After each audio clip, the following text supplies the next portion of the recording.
un ordinateur.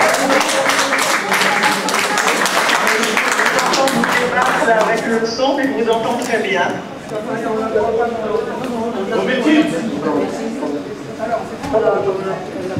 Si tu as suivi nos débats, est-ce qu'on a dit à tes collègues députés et sénateurs, quand vous étiez dans l'opposition, vous aviez trouvé cette loi insuffisante?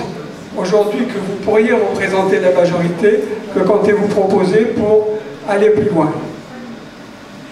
Alors j'ai entendu les dernières interventions. Donc pour ceux qui ne me connaissent pas, je suis Zaya Hamdan, donc députée de la 2e circonscription de la Somme, et je suis fille de harki. Donc on me dit que je suis la première fille de harki à être députée. Donc oui, voilà. Bravo.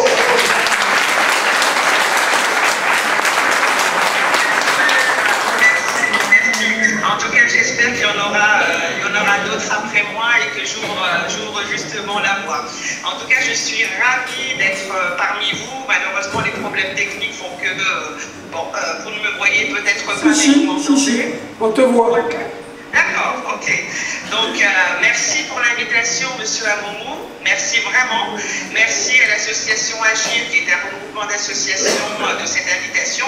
Et en tout cas, de ce moment d'échange, de discussion.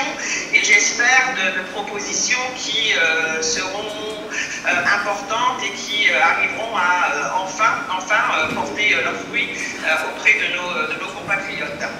Je remercie également les Amiénois, parce qu'il y a a priori pas mal d'Amiénois qui sont présents dans la salle. Sonia, Giladi, bon, je ne vais pas les citer parce que j'ai peur d'en oublier. Sonia qui est présidente de l'association Agir au niveau de notre région, en tout cas, en Picardie, voilà. Donc je les embrasse très très fort. Alors pour arriver sur le sujet, moi je voulais être tout d'abord très simple sur la loi de réparation de 2022 où les collectifs de notre région, collectifs et associations, souhaitent en tout cas la simplification de l'attribution des indemnisations.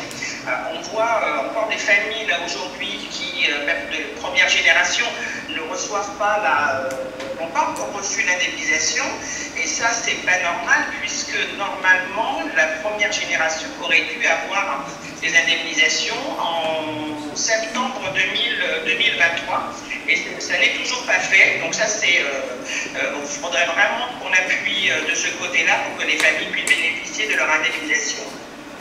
Donc ça c'est la première chose. La deuxième chose, on voit qu'il y a quand même un gros problème en termes de recours, puisque des familles, et moi j'ai des exemples très précis de familles qui ont habité dans la même cité que la mienne. Certaines ont eu l'indemnisation et tous les enfants, etc. sans problème, et d'autres sont obligées d'aller face aux tribunaux et de faire des recours. Donc ça également, simplifier la question des recours, parce qu'il y a des non-sens jusqu'à aujourd'hui.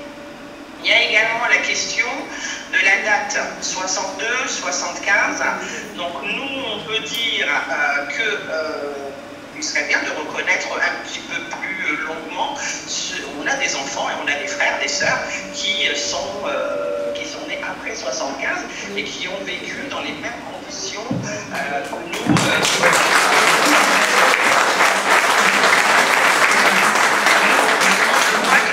Position est partagée par une majorité de personnes là dans la salle et j'en suis ravi.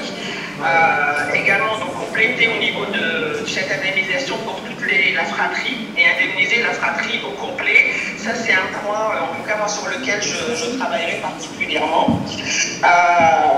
Voilà.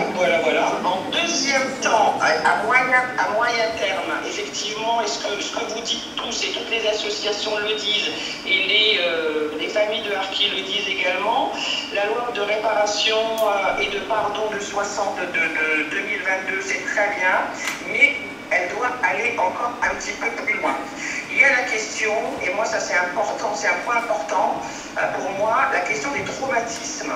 Quand on rencontre les traumatismes liés au déracinement, liés à l'arrivée en France, liés liées à l'accueil, liées à l'installation, liées à la non-scolarisation de certains enfants, liées à l'orientation des enfants plutôt dans des voies ou des filières techniques, alors qu'ils avaient tout à fait peut-être les capacités d'aller dans des filières générales, et on aurait pu avoir aujourd'hui des centaines, des milliers d'enfants de harkis, médecins,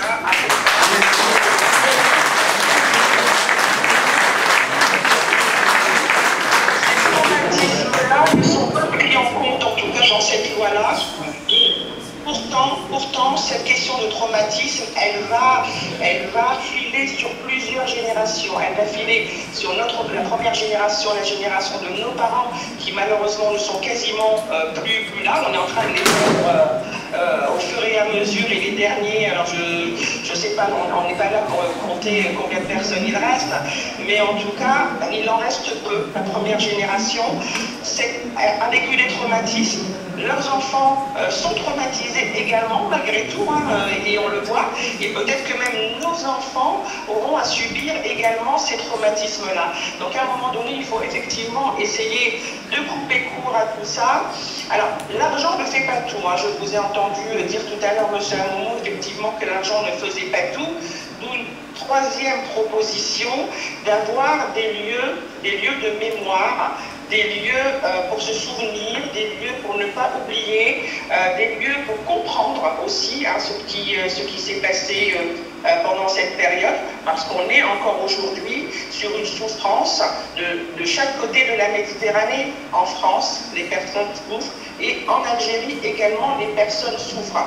Alors, il ne s'agit pas de raviver les plaies de cette guerre, mais de comprendre et de continuer à, en tout cas, informer, et parce que chaque famille, alors moi je dis toujours que chaque famille, en fait, a son histoire, Voilà. Et c'est là la difficulté, en fait, on ne peut pas écrire une histoire, parce qu'il y a des histoires, en fait. Et chaque famille porte en elle cette histoire-là, avec un parcours des fois complètement différent de l'autre famille. On était une quarantaine de familles vivant à la cité de la Briqueterie, et quand on discutait avec nos copains-copines, mais chacun avait des raisons différentes, les parents avaient des raisons différentes d'être arrivés en France, et en tout cas d'avoir peut-être pris parti pour la France à ce moment-là. Donc des lieux de mémoire pour se souvenir, je le disais, peut-être une fondation. Je crois que Agile est plutôt sur une question de fondation. Oui. C'est ça. Mais je dirais même un petit peu plus loin, peut-être des lieux de mémoire par département et région, parce qu'effectivement, on peut inscrire du coup une espèce de parcours mémoriel. Je vois dans notre région des Hauts-de-France, on a des familles qui sont dans l'Oise, qui sont dans la Somme, qui sont installées dans l'Aisne, et il y a des parties, effectivement, on pourrait faire un parcours mémoriel avec peut-être un lieu bien précis où il y aurait des livres, il y aurait des archives, il y aurait en tout cas des éléments pour que les générations, mais au-delà de nos familles à nos harkis, que les Français puissent comprendre cette histoire-là et la partager également avec eux. Merci beaucoup, Zaya. Merci beaucoup.